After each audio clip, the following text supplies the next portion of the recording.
That Joke Isn't Funny Anymore. Available on Amazon and everywhere.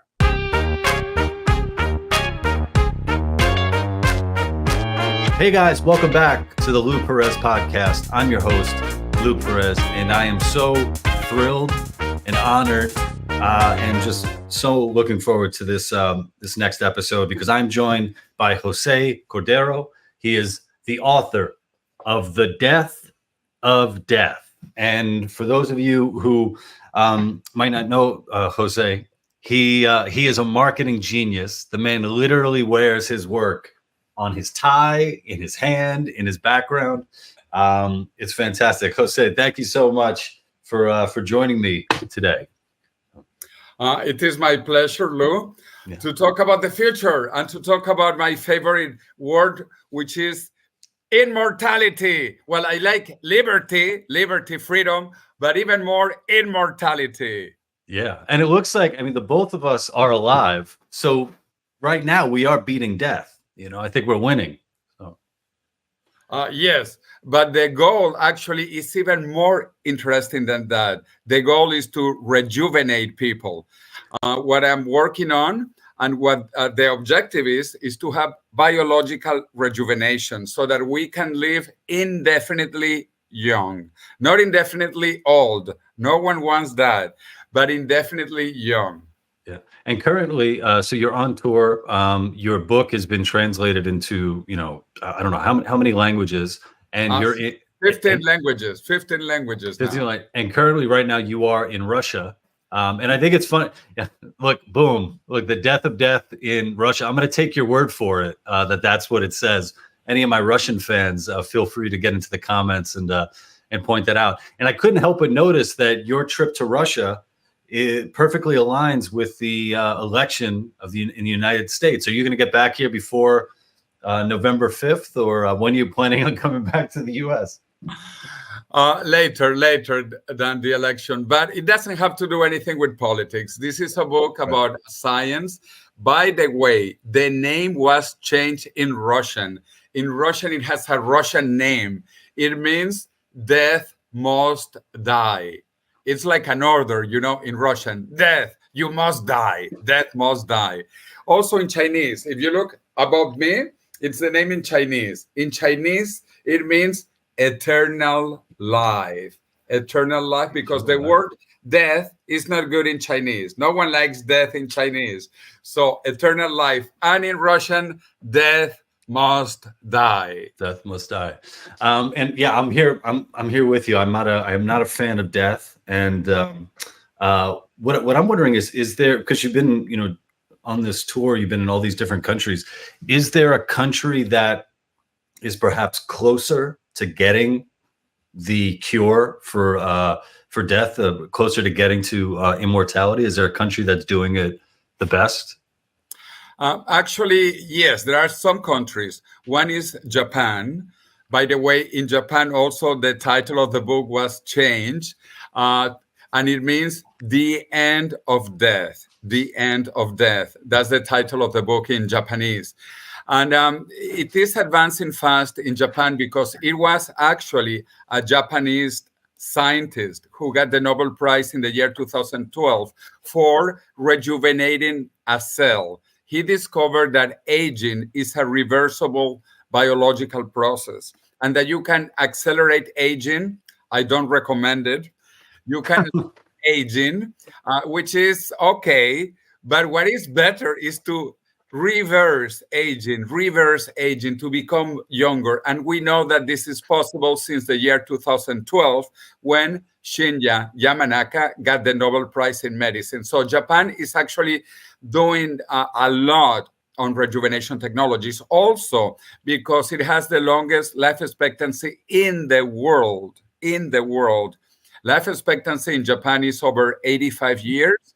While in the USA, I think it is about 78 years only, which is a tragedy for an advanced country like the USA to be 7 years behind Japan. How do they calculate, the country that has that will live the longest? Because I've heard that, some things come into play like car accidents or suicides. And is that the case when comparing to the United States to other countries around the world? Yeah, well, these are international comparative statistics. Okay. And the United Nations keeps track of that.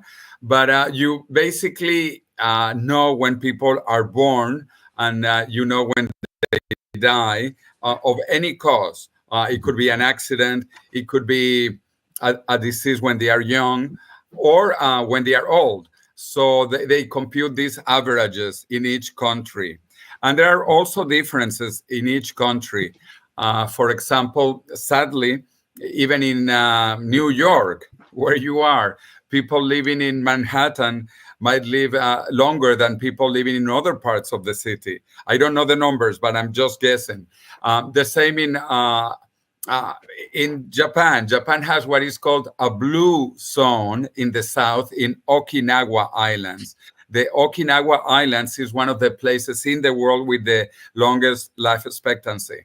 So these are statistical computations according to the age that people have lived to before they die. And this has been increasing throughout history, which is very interesting. At the time of the Roman Empire, it is estimated that average lifespan was only about 20 to 25 years. 2,000 years ago, 20 to 25 years. In the year 1900, it just went over 40. And now, in the year 2020, whatever, it is reaching 80 years. And as I mentioned, in Japan, over 85. In Spain is the second most longevous country among the big nations of the world. Spain is also close to 85 years of age. So anyway, going back to your question, which countries are doing a lot? One is Japan because of the Nobel Prize in Medicine. Another one is Spain. And as I told you, also there is a lot of life expectancy in Japan because of the Mediterranean diet and friendly people. We are very friendly. I'll tell you what, Spain is probably my second favorite country, second to my own, the United States. I absolutely love Spain, and the time that I get to stay there, it is true. Especially the further south you go, I feel like the people are just so warm, and the food is incredible. And there's something about the beer too in Spain where I'm like, this beer tastes a lot healthier than anywhere else. Sometimes I feel that way. Let me tell you another country that people would not expect to be interested in longevity. And actually, I just presented my book in Arabic. Ladies and gentlemen, if you're keeping track, this has to be the fifth or sixth translation that Jose has shared with us today. I have more. Here with me. But anyway, in Arabic, that is read in the opposite direction, it means death is slowly dying. Death is slowly dying. And I asked, can we make it faster? Can we change it to death is quickly dying? But because of linguistic translations, they think this is a better title. Also, look at the cover. It has an hour clock with death running out of time. Mm-hmm. But anyway, so I'm mentioning this because in Saudi Arabia, they created a foundation called Evolution Foundation, which means health plus evolution. Evolution Foundation with $20 billion just for biological rejuvenation. And they created with the X Prize Foundation in California, the biggest prize in human history, $101 million for biological rejuvenation in the year 2030. Which is only 6 years away from now.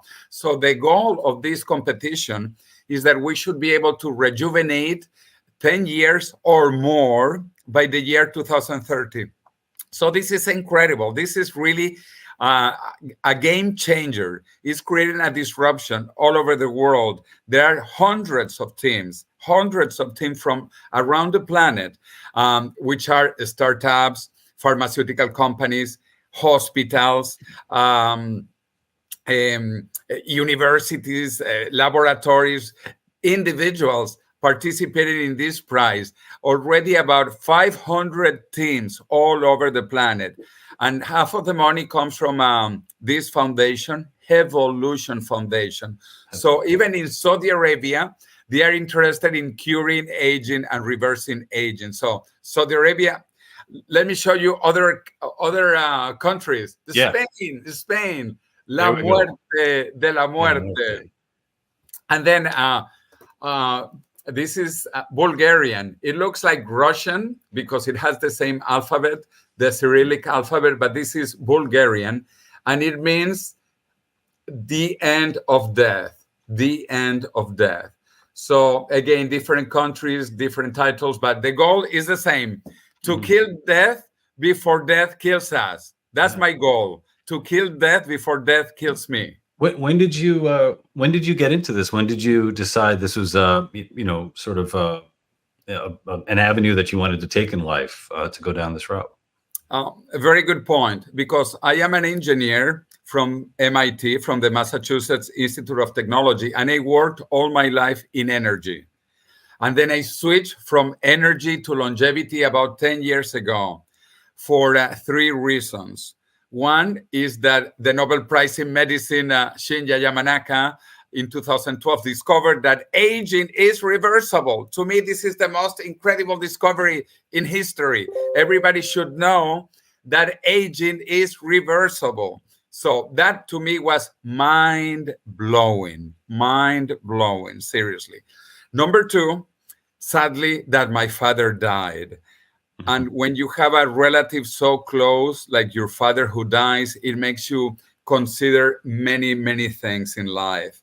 In fact, I was living in California, and I left California to go to Spain because my father was from Spain, like my mother. And so I had to take my mother back to Spain to be with family. And then I decided to stay in Spain. But so my father died, the Nobel Prize in Medicine. And the third thing is that I was in California, as I mentioned, at Singularity University at that time. Is that Ray Kurzweil? Yes, Ray Kurzweil and Peter Diamandis, both of whom studied also at MIT earlier than me. But yes, Peter Diamandis and Ray Kurzweil started Singularity University in 2009. And it was there for the first 4 or 5 years. And people were talking about immortality. People were talking about biological rejuvenation. So this, to me, as an engineer working on energy, was truly, truly amazing. So I decided to change from energy into longevity. Yeah. How old was your father when he passed away? He died at age 81. 81. My mother is still alive, and she's going to be 94. Amazing. And she's in very good mental and physical shape.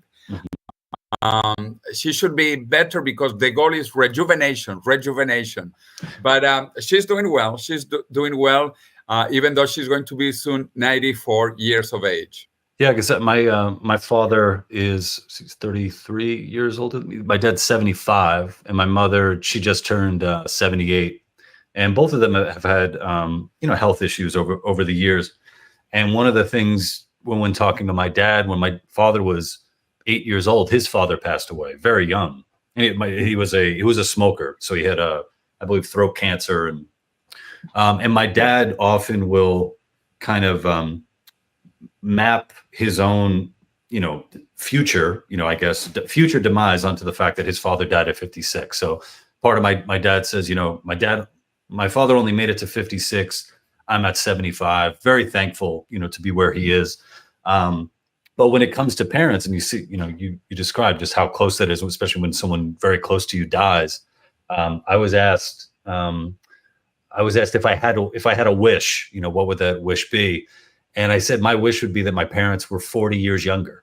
Like I would love them to be the way that what they were, and in their 30s, and to be able to spend time with them then.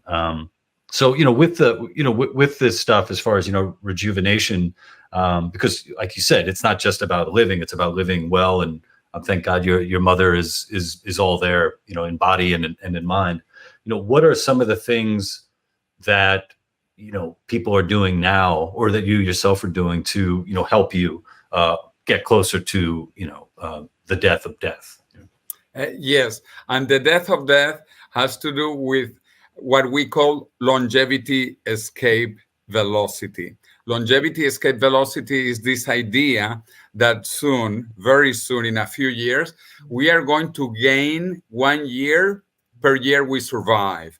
So that means we will be almost immortal, because we will live long enough to live forever if we want to keep on living, because we gain 1 year per year, 1 year per year, but it's still aging.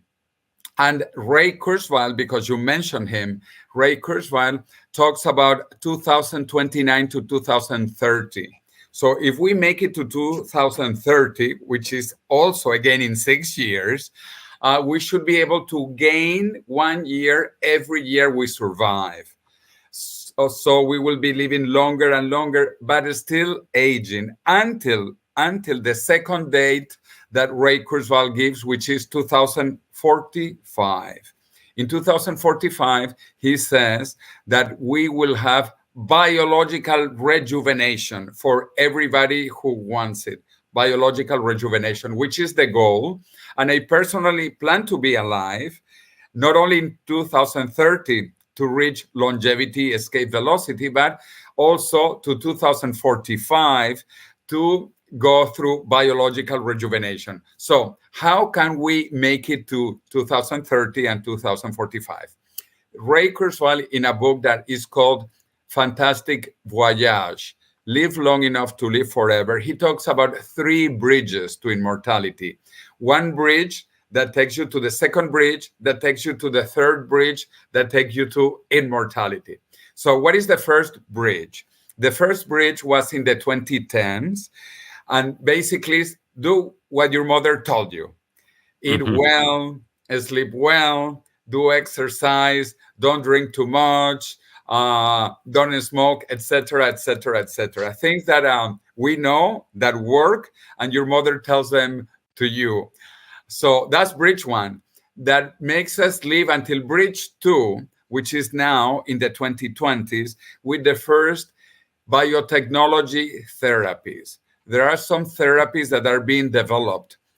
For example, some pharmaceutical products like metformin that we are discovering they are good for longevity. And people who take metformin live between 1 and 2 years more than people who don't take metformin.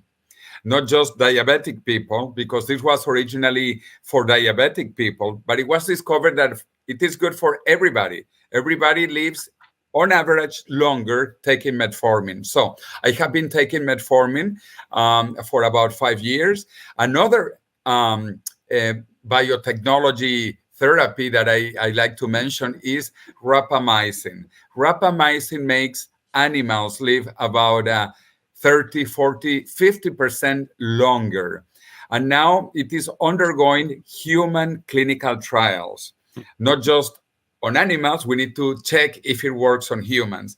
So I am pretty sure in about 2 to 3 years, we will have scientific proof that rapamycin is also good for humans. Other therapies are senolytics. Senolytics are drugs that eliminate old cells in the body, zombie cells. We have zombie cells, senescent cells that don't want to die, but they are basically dead. So they are a problem for our body. They are like rotten apples that rotten all the other apples. So we need to eliminate these senescent cells, and for that we have senolytics. There are many supplements that we know are good, etc., etc. So this is the second bridge of biotechnology that will take us into the third bridge of nanotechnology. Nanotechnology. We move from bio to nano. Nano is smaller than biotechnology. We are talking at the level of atoms, at the level of molecules. So we are going to have like nano robots, nanobots in our bodies that will clean the cholesterol of our veins, our arteries, so that we don't have heart attacks. they will clean the plaque in our brain so that we don't get Alzheimer. So nanotechnology will be fantastic in the 2030s. And finally, we make it into the 2040s with artificial intelligence, and we will be able to rejuvenate at the latest, we hope, by 2045. So one bridge to another bridge to another bridge, we gain time. We gain time until we become immortal. So how often do you get blood work done and that sort of thing? Because that's something that I'm looking to do more of. I'm looking to get blood work like twice a year, and not just the regular blood tests that your doctor gives you when you're getting a checkup, but it's a deeper dives into what's lacking and what I need to work on and that sort of thing. I do it every 6 months. 6 months. And actually, yes, I do a complete blood analysis. Also, I measure other body liquids or body parts, if you want. I measure also, which is normal, with urine. Also, what is called the microbiome, the bacteria on our mouth and also in the back behind. Right. We have a lot of bacteria in our intestines and in our digestive apparatus. So it is important to know there are correlations between age and the type of bacteria that we have in our body, inside and outside. Also, well, many things like that are important to keep track of. But I am not crazy. Some people are really fanatics. And probably one of the most famous ones is Bryan Johnson. I was going to bring him up. That when you said I'm not crazy, the picture of that guy popped up in my head, and I said, "You're not crazy, Jose, but that guy is."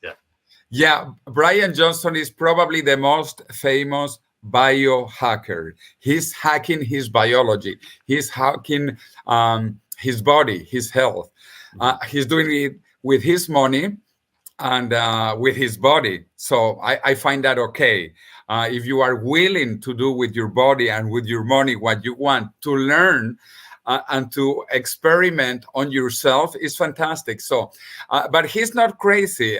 He has a team of 20 medical doctors, and he puts about $2 million on his health, not just on blood work, but in many other therapies that he's undergoing. He's doing some gene therapies and some other quite fascinating experiments, because this is experimental. And I am actually happy that people like him, biohackers, are willing to open the way, open the road into longevity research. Yeah.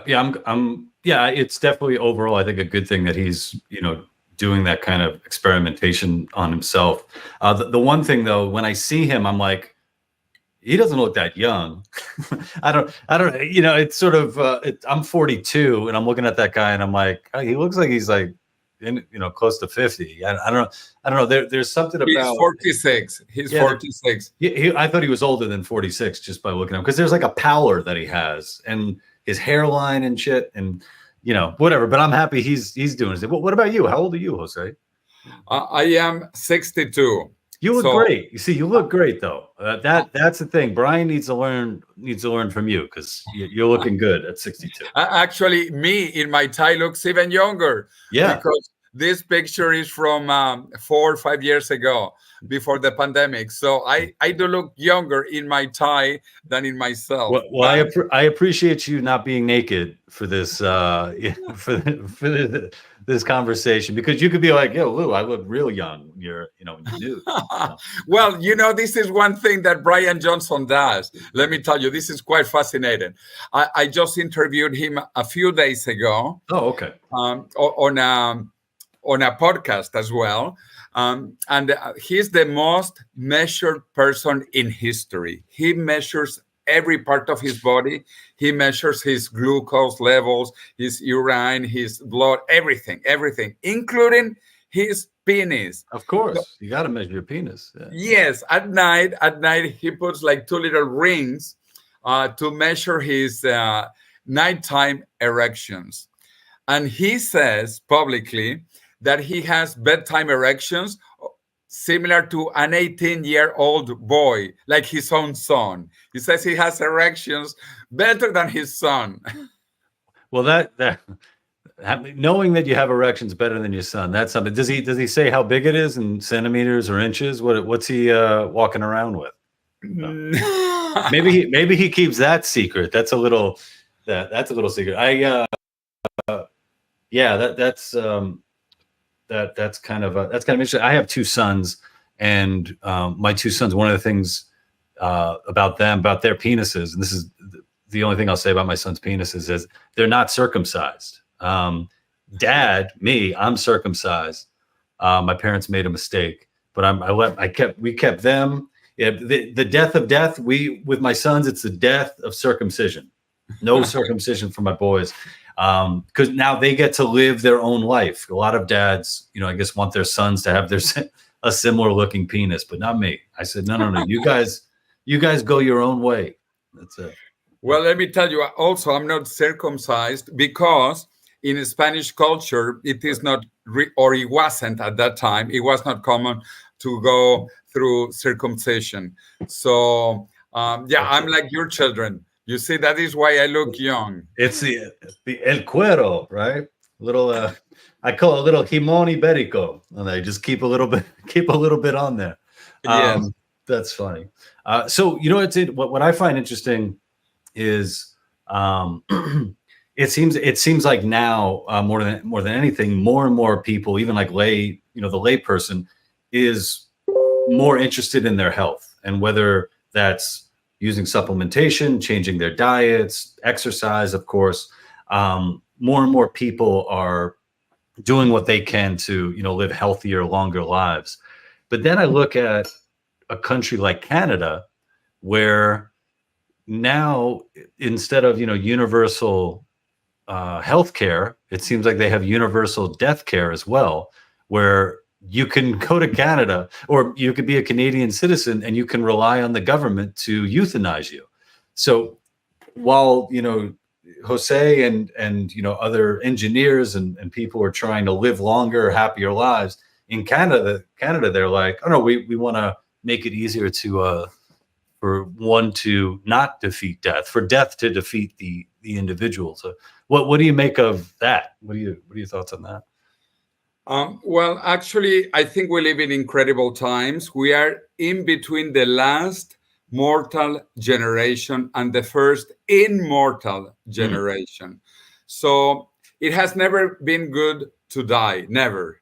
But now, especially, it's very bad because we are very close to immortality. So the value of life has increased because we know we are close to immortality.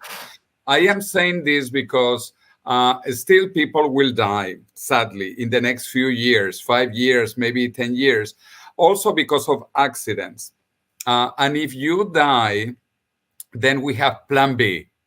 So again, plan A is immortality, but it's not here yet. So if you die before plan A, we have plan B, which is called cryonics. Cryonics is freezing people, basically, so that most viewers and people listening to this understand. It's like freezing people. Many experts talk about Walt Disney, but Walt Disney was not really frozen. But hundreds of people have been frozen after he died. He died in December 1966, and the first person that was frozen or cryonically suspended was in January of 1967. And there are hundreds of people. So I am saying this because if you are close to dying, and if you have Alzheimer's, for example, if you have Alzheimer's, you don't want to wait to be frozen when you die, because then you don't have a brain. You have nothing to keep because your brain is gone. Alzheimer's is one of the worst diseases because you lose yourself, you lose your mind. Other diseases, in a way, are easier in terms of dying because they are quick and they can be, in fact, calculated when they might happen, like cancer. Cancer, you might estimate when someone is going to die of cancer so that you can freeze the person if they want to be frozen, of course. So for that, you can plan euthanasia. And I am in favor of that type of euthanasia because it gives the opportunity to be frozen when you are still okay, not when you are not okay, when you don't have a brain, when you died already of Alzheimer's. This is the first time. I'm sorry, Jose. This is the first time that I'm hearing about the euthanasia to cryonics, the cryogenics pipeline. Like I've never heard that before. Yeah, well, this is new because euthanasia is also beginning. And I don't like sometimes how this is being promoted because I think life is the most valuable thing. So I don't believe in death in any way, and I don't believe in dying. But if you are going to die and if you have no choice, if you're going to die in the next 2 months, so you might die in a planned way so that you can be frozen. And this is now being done also in Europe. You can fly to Switzerland and to decide, okay, I want to be frozen. You know, I am tired or my brain is beginning not to work properly. I'm forgetting even the name of my wife. So I want to be frozen. But anyway, this is plan B. Plan B. I don't want to get into plan B. Plan A is for all of us. I think people who are under 70 or even early 70s, we should be able to make it into plan A of biological rejuvenation. First, reaching longevity escape velocity in 2030, and then rejuvenating around 2045 or hopefully earlier. And I don't know if I would like to explain that immortality already exists. People sometimes are surprised when I tell them, you know, we are working on immortality, but it already exists in biology. In fact, there are some animals that are called biologically immortal. That means that they don't age. They don't age. They can always die because if a rock falls on the animal or if a piano falls on my head, I will probably die even if I'm not aging in the future. So that's the way I want to go. If I'm going to go, I want a piano dropped on my head like a Looney Tune. Yeah. Good. Me too. But actually, I don't want to die at all. I hear you. People have probably heard that there are some jellyfish, immortal jellyfish, and also hydras. Hydras are also biologically immortal. This means that they don't age and they could live for centuries. They could live for millennia if nothing kills them because they don't age. They do not die of aging because they do not age.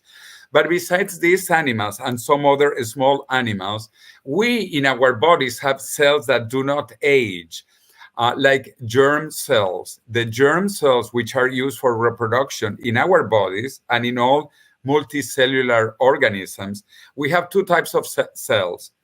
Somatic cells, which make the body, soma, body in Greek, somatic cells make the body. Those cells age. But germ cells for reproduction, they do not age. So if we take our germ cells from our bodies, they can live indefinitely. So we have the best cells, the germ cells in our bodies that do not age. They die when the soma, when the somatic cells, when the body dies, but they do not age. And also there is another type of cells that discover immortality, which is cancer. Cancer cells stop aging and they become biologically immortal. That is why we need to kill cancer, because cancer doesn't die. Cancer doesn't age and it doesn't die on its own. So, because cancer actually eats the body until it reaches metastasis, which is the collapse of the body, then cancer cells keep on growing and reproducing, growing and reproducing. So, cancer cells discover immortality. They stop aging. And let me tell you, cancer cells didn't go to MIT like me, you know. In fact, they didn't go to school. They don't even know how to read or write. And they discover immortality without going to school, without knowing how to read. They discover immortality. That is why I am so excited because we are close to discovering the secrets of cancer, how cancer discovered immortality to stop aging. So remember me, let's watch this podcast in 5 to 10 years, because I'm pretty sure in 5 to 10 years, we will have cured almost all cancers. That would be incredible, except unless there's somebody out there who's going to teach cancer how to read and write, and then that's going to turn out terribly. And go to university. Go to university. Yeah, imagine that you go and you have leukemia next to you, sitting. You're like, what the hell? Years ago, I mean, this is probably over 10, 11 years ago, I went to a conference in Piedmont, California, right outside of Oakland. And it was I think a transhumanist gathering. And a lot of the people there didn't seem necessarily into the idea of extending their biology, but they were more into this idea of kind of uploading their consciousness to a cloud of sorts and kind of living their life either in an avatar or something like that. And this was 10 years ago.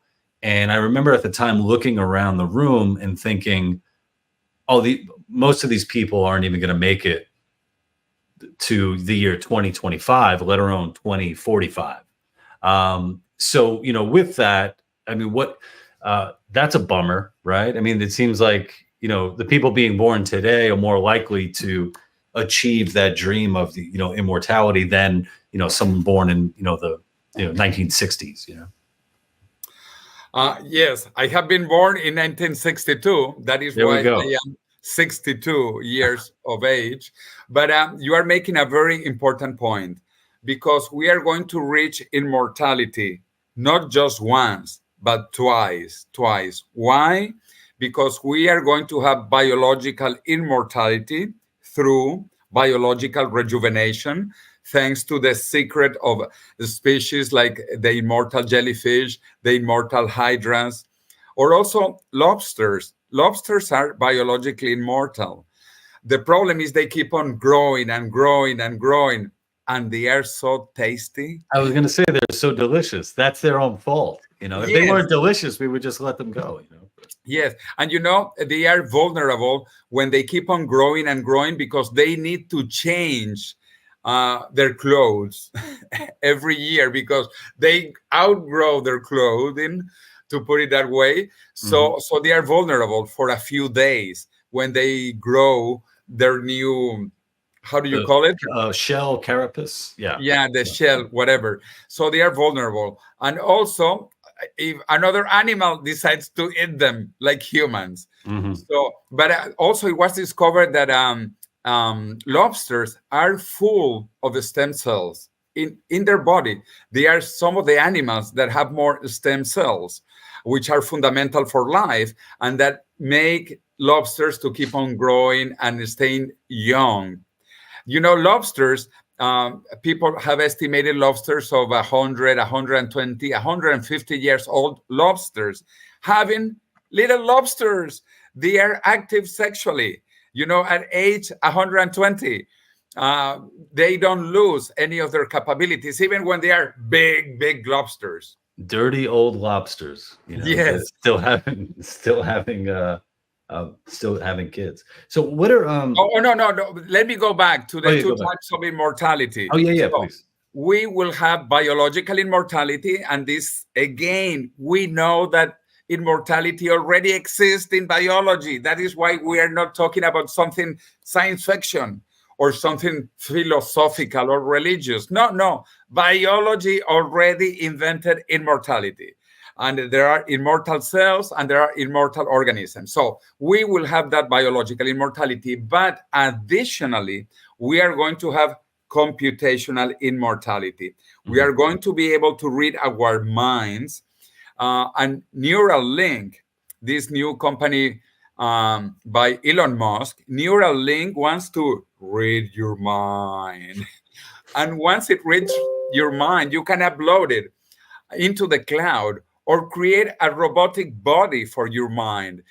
or play in a video game forever. Wow. Yeah, Be Pac-Man forever. Yeah, the transhumanist stuff I think freaks me out. Probably because I am my body, and this is so much what I'm used to, and I don't necessarily have a desire to leave my body behind. I want to enjoy everything that I have. Like I love, being able to taste, being able to touch. I'm a big fan of my own penis, although I don't measure it as much as our Bryan Johnson, whatever his name is, which is a great last name for somebody who measures their penis in their sleep. It's a perfect name. So yeah, I'm always, there's like that part that kind of freaks me out. And I think, are you familiar with the series Black Mirror? By any chance? Yes. And in every single Black Mirror episode, it's there's some horror associated with technology. So, one of the episodes they have is they want to punish somebody. So rather than putting them in a jail for 20 years, they basically upload their mind and make their mind feel as though they have spent 20 years in prison. And then, they come back to their everyday life. So stuff like that, I'm like, as exciting, and I'm sure, as all of the incredible positive things that can happen down the line, there's some stuff out there that still freaks me out that I'm a little afraid of. But however, technology is changing exponentially, and I am convinced that we will be able to read brains very soon. In fact, Neuralink is already reading many things in the brain of the first patients. And let me tell you something, which is quite interesting. When I went to MIT 40 years ago, I used these. These are called the IBM punch cards. There were different sizes, but this is like a standard. It was 10 by 100 rows. And you just carry that around with you? You have all your books, and then you have that with you? It's 2024, Jose. Yes, but I make presentations. Okay, and I all right. Now it makes the sense. history. Right. So this is 1K of memory, 10 by 100, 1,000, 1K. I used this at MIT 40 years ago. And the problem, once you use this, you had to make holes. And once you made holes, you could not change it. And therefore, the first electromagnetic memories were invented. And I have one here, 8 inches big. Look at that. And it was also 1K. The first generation was 1K. But this 1K was better because, one, you could erase. And second, it had a bigger hole. Yeah. So 40 years ago, we had one mechanical K and one electromagnetic K. As we say in Spanish, the letter K, is K. So I say we have 1K plus 1K makes 1 caca. 1 caca. I used 1 caca of memory when I was at MIT. I used caca. But now I have a pen drive of 1 terabyte. This is 1 terabyte.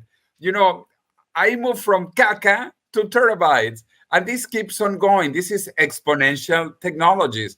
And in 20 years, we are going to have billions of terabytes, smaller than this, connected to our brain. I think this is coming. It's like having the mobile phone in your brain, a really big, powerful brain with internet connection. So remember this, Lou, because in 20 years, you need to remember caca. But this will not be caca. Caca will be 1 terabyte. 1 terabyte will be caca in 20 years. I have a show tonight in Manhattan, and I might steal your caca joke. We'll see. You know what I'm worried about with the Neuralink though? With my phone, and I have an iPhone. Where is it? There it is. And I have an iPhone too. I keep getting all these spam calls, and I'm wondering how upset I would be if I get this Neuralink and then I have all these people from India and Bangladesh spam calling me, and I'm going to want to punch my head out.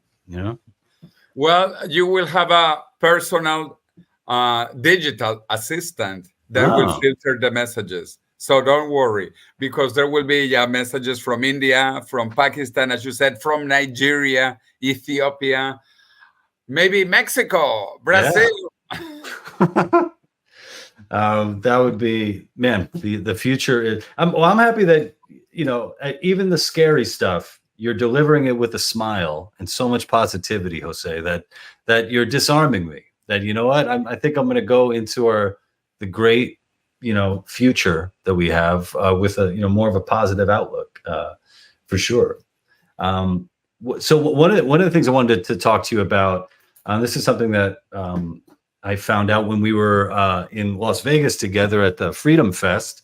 Not only, did you go to MIT and, were you an engineer, but you're also a professor. And one of your students is a pretty well-known president of Argentina named Javier Milei. And for one, what does it feel like to just see one of your students, become president of Argentina? I mean, what is that? Yeah, actually, where I gave classes, where I met him was in Buenos Aires, in Universidad de Belgrano University, where he was a student. We are talking about the year 2000, the year 2000, like 24 years ago, long time ago. He was a student, and he was, a very dynamic student, as he is now. He's very hyperkinetic. He's moving, raising his hands. He had a lot of hair. So, I thought, this guy is a genius. A genius. This guy has so much energy, so much intelligence. He's into so many things. Even though he studied economics, and I actually talked to him about dollarization and monetary policy, fiscal policy. These were the subjects we also talked. Because, by the way, at MIT, you have to have a major and also a minor. My major is in engineering, mechanical engineering, and my minor is in economics. So I am also basically an economist. And this is how I met Javier Milei over 20 years ago. And I thought he was a genius, really. So we became friends because I liked his style. I liked his energy, and I liked my energy also. And we were friends. He came to the book launching of my book in Spanish just before the pandemic. He has my book autographed from 2019, before he was president. So he has the autograph. And then he said he loves my book because he wants to be immortal also. So we get along very well, and I am so happy. Javier Milei is the best thing that has happened to Argentina in a century. He is revolutionary. He's visionary. He's hyperactive, and he knows a lot about everything, not just about economics. And he really wants to change Argentina. He wants Argentina to become what it used to be called first world, a developed nation, like Argentina was. Argentina was a century ago one of the wealthiest countries in the world. Actually, I think you know that from your own family, right? Mm-hmm. Yeah. And it was incredible because first Argentina wins the World Cup. Messi finally, gets his World Cup. And then out of all the countries in the world to elect a libertarian anarcho-capitalist, it's Argentina. And I was like, this is you talk about fantasy. This didn't seem real. And let's not talk about the Pope, because the Pope is also Argentinian. Oh, right. Yeah.